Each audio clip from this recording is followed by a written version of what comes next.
Welcome to the Shattering Inequities Podcast, where we uncover the bold, research-driven strategies that are transforming education for every student, especially those historically left behind.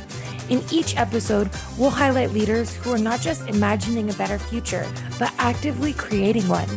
Through real-world successes, challenges, and actionable insights, this podcast is a space to crowdsource solutions that advance shattering inequities in education.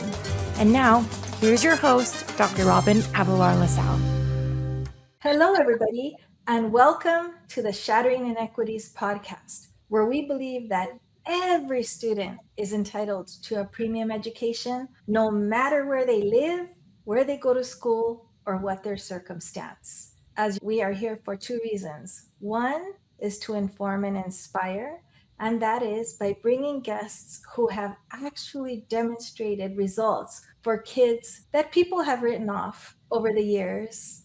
What we'll do is demonstrate that it's not the students, that it is something else driving those gaps that we worry about so much. And that's comforting to know. And secondly, this is a research project. What we're doing is crowdsourcing from our guests and from our audience pieces of the complete solution that we hope to start to build over time. We will be turning that around in the form of white papers and conference presentations and publications to be able to contribute depth of knowledge to our field. And so with that, I am thrilled to welcome to our program very well-respected leaders in this world of educational justice. First, Antonio Garcia, Superintendent of the Santa Maria Joint Union High School District. Welcome, Antonio. Thank you very much, Robin. Thank you for having me. Oh, thank you for being here. And secondly, Dr. Darren McDuffie, Superintendent of the Santa Maria Bonita School District. That's correct. Thank you. Hi, Robin. It's great to be here. Thank you so much, both of you. What I'd like to do is to start by explaining why it is that you're here, you're connected in a particular way, which will reveal itself throughout the program. But first and foremost, because you have led large initiatives that have demonstrated that students can break that glass ceiling of achievement, particularly historically vulnerable students, historically marginalized students. Darren, you've been in your district a few years only so far, and you're building this success record. You come from a long track record of having demonstrated achievement and closing gaps for historically struggling students. Can you drop a few little data points on us? I think I'll start when I was a middle school principal. I love middle school students, and I was at a middle school that really was not performing at the level that they should. It was actually back when we had the API scores. Growth measures in California. Yes, growth measures. And I came to the school where we didn't have systems in place. We began a journey there. And our students, it was about, I'd say 85% Latino population. And we started a journey of creating PLCs and really developing relationships amongst our teachers and creating a belief about the students that we serve. So those are professional learning communities or teacher collaborative spaces. Yeah, exactly. And we had to develop a space for them to be able to work and provide formative assessments through those study spaces, through those PLCs, to be able to really show the growth of students. And I think over the first year, it was really about changing the mindset of our teachers, developing relationships amongst our teachers, developing a community of love for each other and love for the students that we provided this service to, who we were serving. And that first year after that first year of really doing professional learning and really talking about failure not being an option for our students, we started with block scheduling that next year, collaborative spaces, and I think we, over the 2-year period, we increased our API scores over 60 points. And I'll just jump in there and interject that at the time, I recall average increases were 3-4 points. Yeah. Yes. That's remarkable growth. And particularly with our English language learners, and very proud of the work that they did. And once the teachers saw the work that they can do in order for those students to achieve, it just continued to be a snowball effect for that middle school. Very excited about that. That's remarkable growth. At that rate of growth, gaps close. One of the points of research that we show all the time is that even when across the nation achievement increases, the gaps between the historically higher performing and lower performing groups stays the same. The only way to reverse that is to have growth of the lower performing groups grow at a much greater rate. And what you did was that, so that you can actually get to that X marks the spot intersection. Oh, that's beautiful. Antonio, as a matter of fact, reading the paper today, you and your district was highlighted by our state superintendent of public instruction in California. Tell us about that. Yeah, I'm really proud of our teaching staff here in Santa Maria for the amazing growth that was highlighted by the Department of Education. Last year, we were one of the top 5 districts in the state in terms of the growth in the CASP assessments for English and science in particular, the state assessments for English and science. And we also made significant growth in mathematics. And just again, very proud of our teaching staff and our students for that growth. And so that was highlighted a couple times in the last few months. Yes, it was. I'll tell you. And that growth that you're describing in language arts, for example, is more than 3 times the state average rate in a year. Again, the significance of that is your district serves a range of students. So in order to close those achievement gaps, you have to grow at a greater rate than the average. Yeah, no, absolutely. Here in Santa Maria, for those who are not familiar with our community, we have approximately 88% Latino students. We have upwards of 20% homeless students, of course, using the definitions that we use in public education here in California. We have a large Mixteco community here. Mixteco is a community that comes from Oaxaca and Guerrero in Mexico, where our students' first language is an unwritten indigenous language. And so that presents a wonderful asset, but also a challenge for us meeting the needs of students' language acquisition. It's an agricultural community here. A lot of the parents and a lot of our students, as a matter of fact, work in the fields. And so it's a dynamic here in this community that brings a lot of richness in terms of the culture, in terms of the community dynamics, in terms of the relationships that we're able to build with our students and their families. And it also brings some challenges, some obvious challenges in terms of trying to meet those state academic standards, making sure that our students are reaching the literacy targets. Math is, like in many places across our state, math is just a beast, right? When it comes to really trying to make sure we're making those gains. And so we have a long ways to go. Let me just make that clear.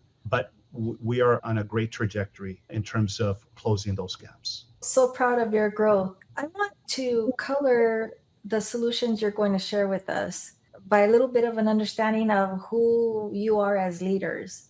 So I'll ask each of you, starting with Darren, if you wouldn't mind telling us, Darren wasn't always Dr. McDuffie of today. Something happened. You were born in a little log cabin somewhere, as we all were, and you had a history that got you to be who you are today. Would you mind sharing with us what that brief history is so we understand what has colored your perspective? And if you wouldn't mind peppering that with at least one not on my watch episode, something that happened, because I'm sure there was at least one that was your red line in the sand where you said no, and it influenced you regarding the leader that you eventually have become. Yes. Robin, I think I go back and I tell this story to everyone who will listen about my experience as a child, right? I grew up in South Central LA and I went to Manchester Elementary School, and all the way up through 5th grade, I was a quiet kid, a shy kid,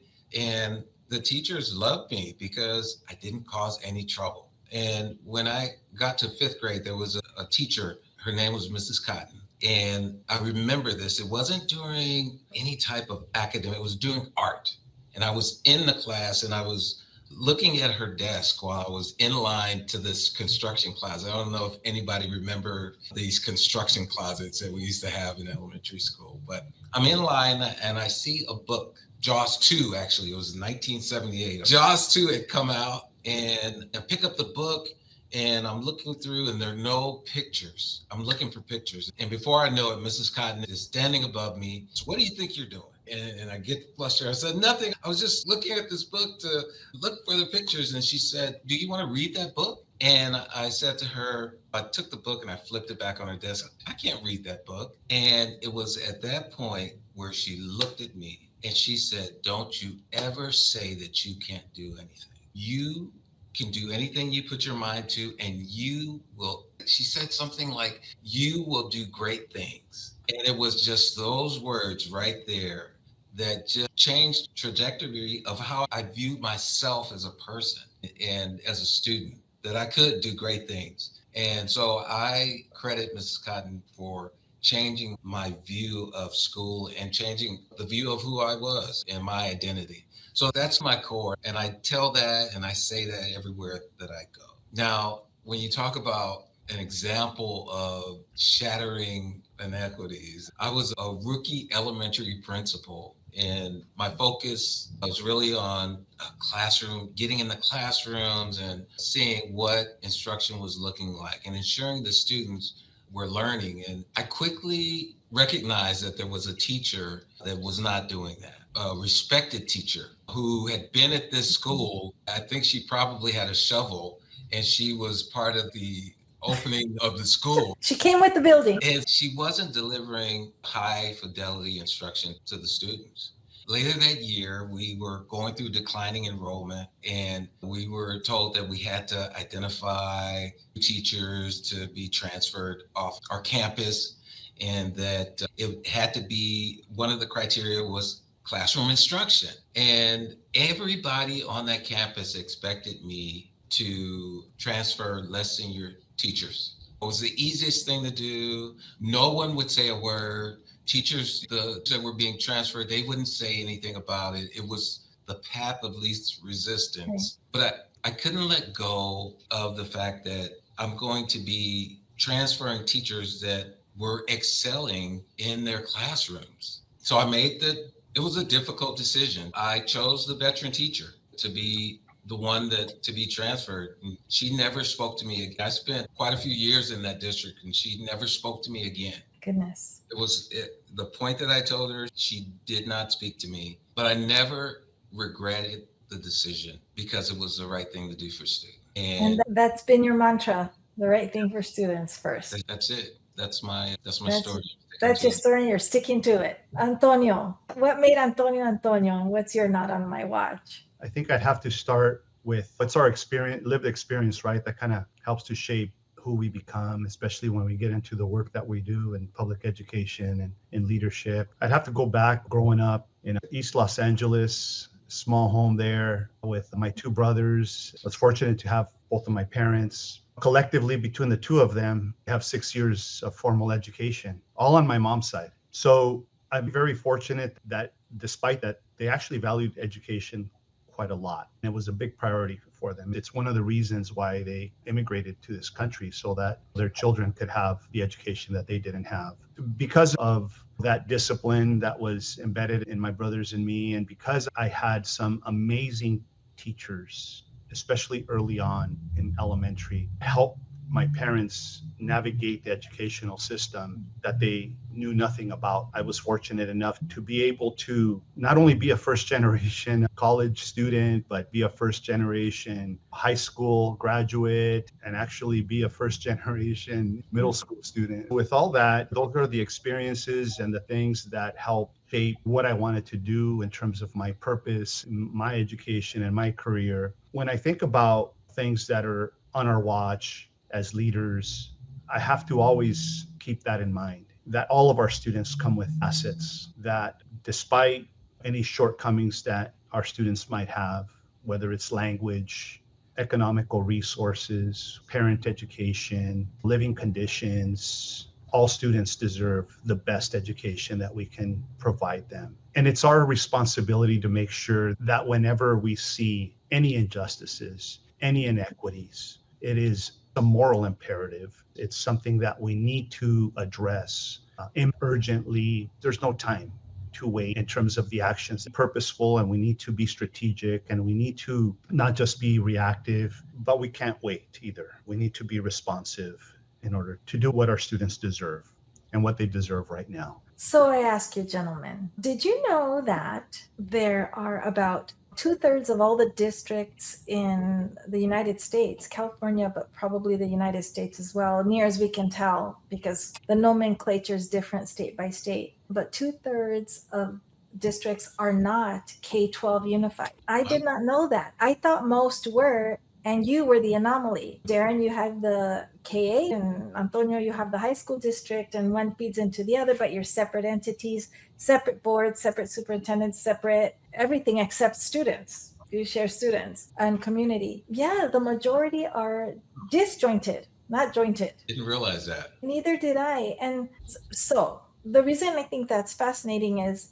your district, Darren, feeds into Antonio's district, and here you are together. And one of the perplexing realities is not only is it difficult to identify stars, places, schools, or individual districts or individual clusters of schools that are closing the gap between higher and lower performing students by raising the achievement of the historically lower performing kids, but it's even more rare to find an entire community. So I'm aware of one, and we actually had the superintendent who led that, Sandy Thorstensen, who Antonio and Darren from Whittier Union, where she got the bug to do something about the gaps, and she started the movement. And it's also a disjointed district. Hers was a high school district. And she went and hopped around elementary district by feeder district. And she coalesced all of the districts. And there are 5 of them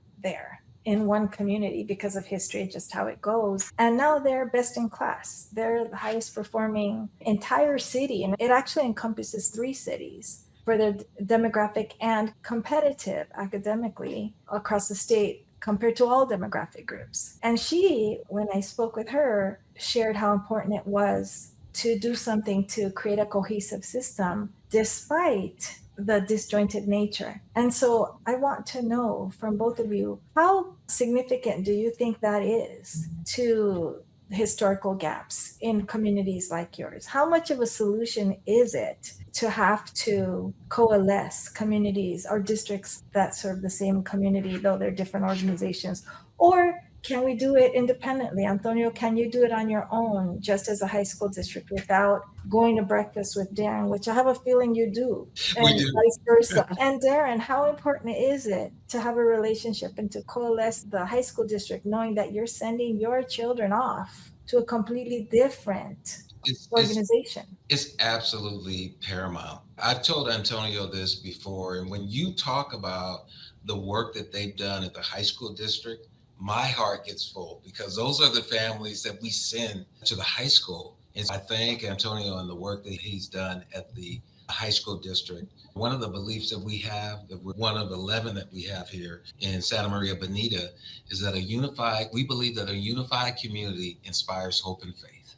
But with it, there is no separation with this community just because we have separate school districts, a high school district and a TK8 district. And so we have to continue to talk and collaborate with each other. You are absolutely right, Robin. We have breakfast. It's usually too early. They know that I like to sleep a little bit, but in any case, we still do. And we talk about how we can collaborate together. What are some things that we can do together in order for our students and our community to be successful? And I think it's just paramount for us to be able to do that. You've been in your district 3 years now, Darren. And you, Antonio? 5.5 years. It seems like a no-brainer. Of course, you serve the same families. You should all be part of the same club. But that's generally not the case. Why is that? And how did you create this alliance? We call it a zone of saturation, saturated by hope and by love and by technical precision to get to those gaps. But Why isn't that a no-brainer? I think, first of all, it does require the leaders in those respective school districts. Darren, myself, we have Emilio from Guadalupe, which is another feeder district. We have Holly from Orchid. We have a very small one school district, Blockman, that also feeds into our school district. And so it takes similar mindsets and it takes a lot of intentionality, right? And so the breakfasts don't just happen. We prioritize that. We also meet outside of that. And we also have our assistant superintendents that meet together and do some planning. We also have our other teacher groups that meet together to make sure that we have systems in place that are aligned from K all the way through 12, or sometimes it might just be middle school, right? Junior high school through high school. I'll give you an example. Before Darren and I came to Santa Maria, we didn't have Spanish classes being offered at the junior highs. And we needed to find a way to really, from the high school perspective, increase our A through G eligibility, university eligibility. Yeah.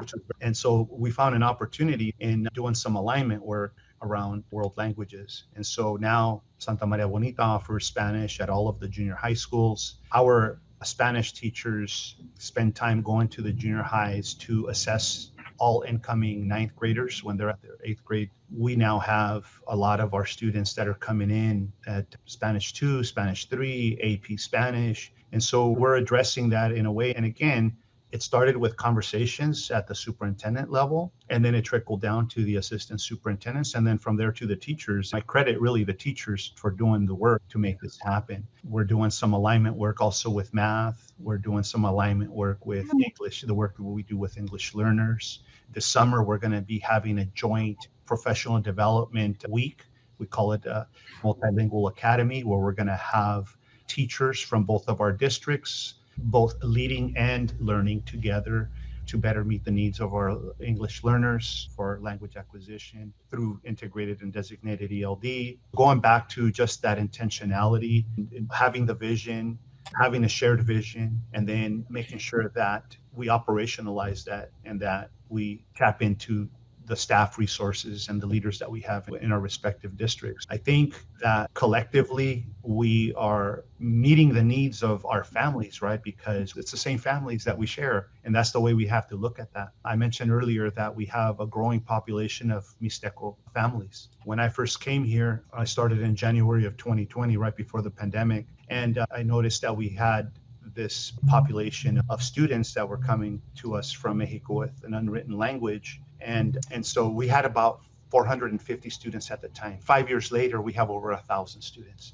And then at Santa Maria Bonita, many more, because of course they're K-8. We joined together with Santa Maria Bonita to put together a joint parent advisory committee for families, Mixteco parents. And so that continues to take place. Their family engagement department works with our family engagement department to meet with parent leaders to plan these meetings, and we get anywhere from 100 to 150 parents every time that we host a meeting. The parents set the agenda. The parents lead the meetings. We have built some capacity there in terms of their leadership roles. And so again, just another example of some of the work that started off at a breakfast meeting, having conversations about what we can do to leveraging these opportunities to make some of this happen. Robin, can I just say that when I came in, they took me in as this new superintendent, and I call Antonio like my dad, even though I'm probably older than him. He's like the papa. He knows everything, and he asks these insightful questions about what we're doing and really how we can collaborate. And really, it's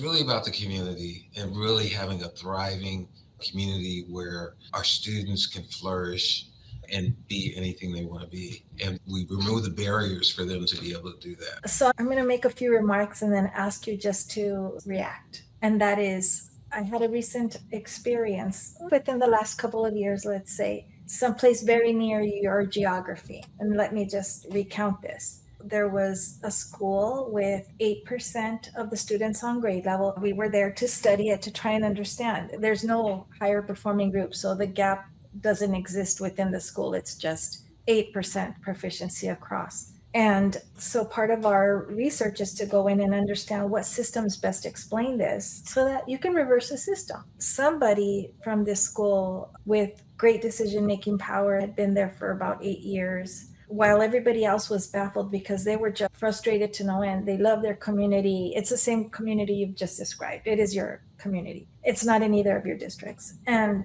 they love them. They come early, they stay late, they work hard, they have program after program and resources, and still 8% proficient. And so they sought out a study to understand what was going on. And while everybody else was just open to understanding because they just couldn't, one person came in very confidently and explained that the reason why achievement was so low was because the average IQ of the students in your community was below that of the normal population. I'm going to try and say this without getting choked up. And that when I probed in and asked, why would that be a normal population? Like everybody gets at least a bell curve. Come on, give me a bell. This person explained that she didn't know why, but maybe because the children were from Mexico, and many of them, maybe because they worked in the fields, all the things you described, maybe because of the pesticides that their parents bring home from their labor, that the average height of the population was just never going to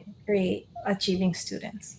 So I say that to you because these are part of the conditions you're in. So my question to you is, when you're talking about a zone of saturation and alignment, there are technical areas where you're aligning. You shared several of them. Underneath all of that, there are some beliefs. There are some expectations that people in general have of other people that they really don't have experience with. And so I wonder, it's hard within a district to change beliefs. When you have disjointed districts serving the same community, even if you change it in one place, they still feed into another place or they come from another place. It's very complicated. And I wonder if you think that the way to change these belief systems is to approach them head on, whether it is to create systems and change conditions so that students surpass the expectations of people like the one who I encountered, and that over time you wear it down. People revise their thinking. Can you process that with me? Yeah, so for me, that's something that continues to be, let's say, a theme of our country in regards to these beliefs that are unfounded. What it reminds me of is, let me answer your question first. I think putting systems in place that are equitable, taking barriers away, way to do that. Because as much as I want to change a person's heart, that's a difficult thing to do when they're hardened. But I look back at the civil rights and I think about how laws had to be changed. While people had the same attitudes, there were laws put into place where you had to follow the law. And as those laws of integration, those civil rights laws for voting rights and so forth came into effect, then the hearts begin to change. And so I think about the progress that was made through that movement. And I think about how when putting systems in place and then seeing the growth, seeing the outcomes, seeing what students can do, then people begin to say, oh, okay, I was wrong about that. Maybe how we are teaching, maybe it is that we need more collaboration. Maybe it is that this system is helping with our student outcomes and changing their hearts that way. Not to say having conversations about what we think about students is not necessary. I think it is to have those reflective and direct conversations with individuals, but that is not going to move the needle for our students. And so that's what I would say about that. What you. Antonio, what are your thoughts? Yeah, I agree with Darren. I think it's about collective efficacy, right? It is about systems change. It is very difficult, and sometimes it might seem impossible when we're trying to really address individual mindsets and belief systems. And so I think that when you approach change from a more systemic approach, where you're building in practices and protocols and systems that are really addressing the immediate needs and do it in a way that brings people along.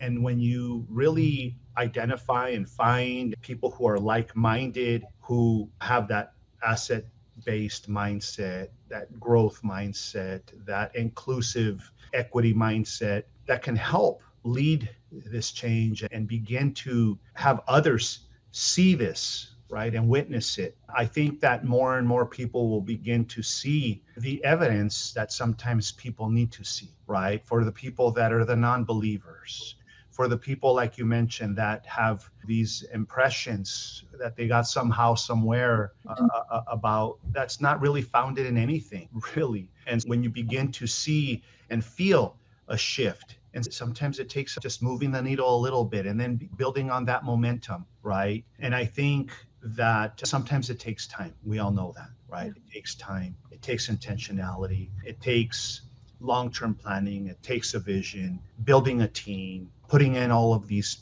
pieces together, articulating across districts, like in our case, partnering with others like yourself, Robin. It takes a community. We can't do it ourselves on our own. Really, we need each other to help create these systems changes. That's fascinating to me because I've been to many districts that have tried and tried to address belief systems first, thinking that you have to do that before, like you have to crawl before you walk. And then every once in a while, kids who just run and they never went through all those stages of development. And I see people cry and feel horrible about themselves. And it's not the people, it's not the one who said that thing to me that was so painful that I shared. That person didn't get it in that setting. And then I think about Stand and Deliver. I missed the story of Garfield High School in Easton, how he didn't wait for people to believe that those kids could take calculus. He just made them take calculus and made them do whatever it took. Come early, come late, feed them, make them sign a contract, do whatever. And they surpassed everyone's expectations. And even Educational Testing Service came and questioned their results, sent investigators, because clearly those kids couldn't possibly have done well,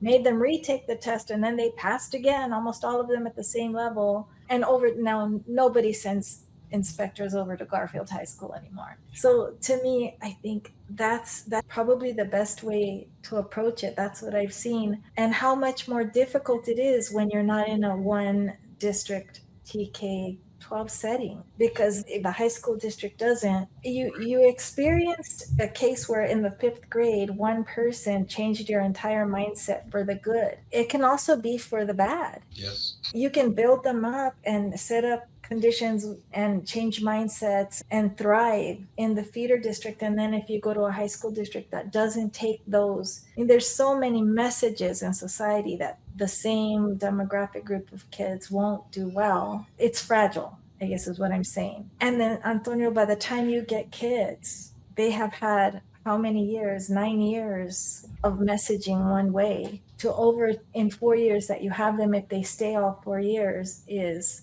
super challenging. Let me ask each of you for some parting thoughts. Imagine you're speaking to an audience of people who love everybody's children.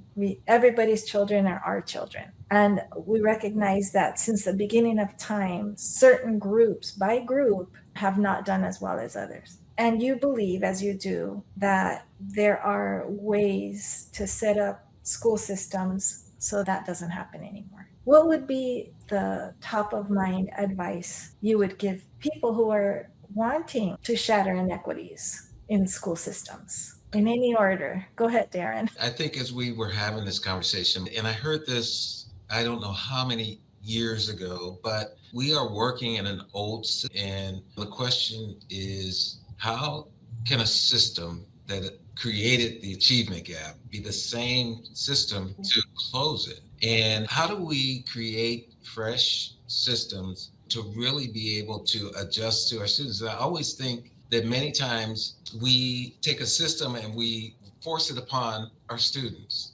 Like, this is the system, this is how we do things, these are the traditions, and so forth, and we force them upon our students, opposed to creating systems that really adjust to the students that we have. And Robin, honestly, I don't know what you said, but that's what I've been wanting to say. Yeah. It's really about seeing and creating fresh systems and removing the barriers that we put in place as tradition. And this is how we've always done it. And this is the way my student 20 years learned. And so this is the way they should learn now. And why aren't they doing that? And so we need to think differently and create new ways, new systems to put in place to remove those barriers. Wow, you give me pause. Those are some thoughts I need to take back with me and ruminate about. Thank you. Antonio. No, that's great, Darren. That's really good. I'm taking that with me too. Wisdom. For real. Two thoughts. One is be inquisitive. Have to ask a lot of questions. Why do we do this? Look in under hidden places and really find out what are the realities and why do those realities exist. And then you have to be bold. You have to be bold and you have to be selective too, because you'll find multiple things that need to be addressed. And so you have to have a plan and be selective and identify those things that you need to address right now. Like this can no longer happen beyond this point. And then you have to look at what are some things that, it's going to take some time. This is important. This is huge. This is going to take, we're going to need to address this first and then this next, or these 2 or 3 things first. But you can't take it all on at one time. You have to be, again, going back to the intentionality, being purposeful, being selective about how you address first and all of that. And again, some of that is going to require some courage. Ask the questions as to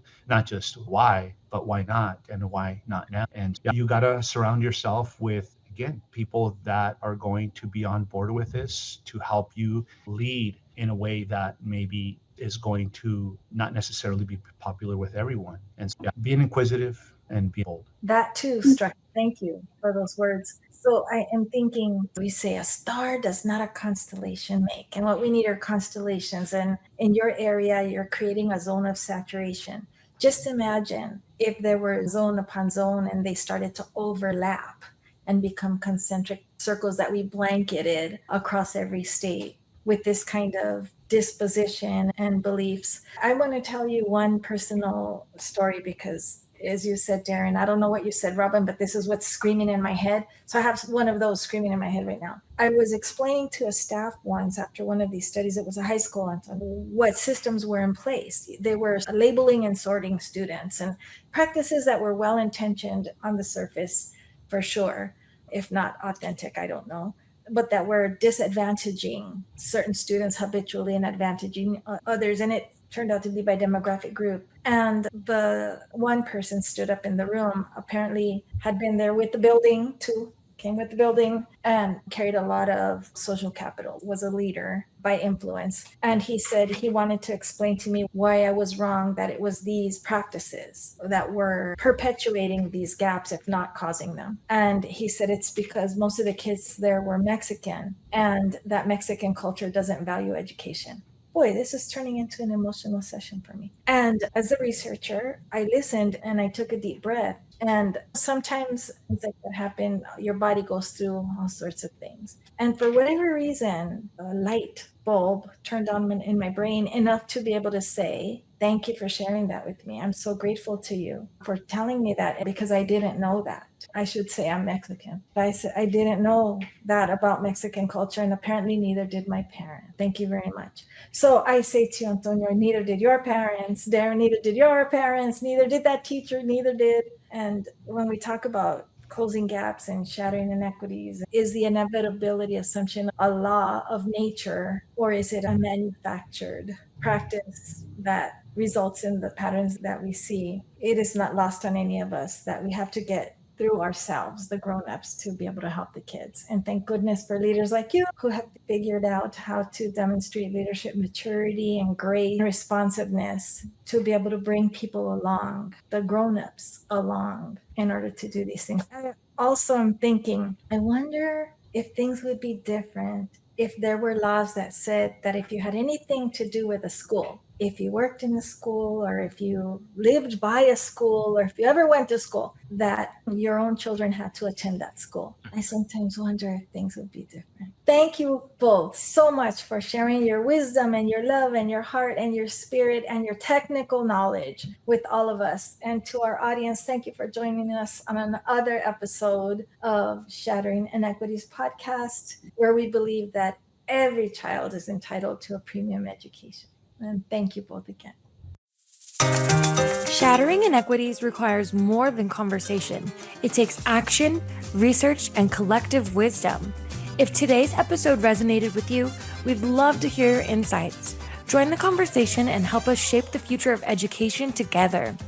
We'll be back with more stories, strategies, and real-world solutions that are making a difference for all students. Thanks for listening.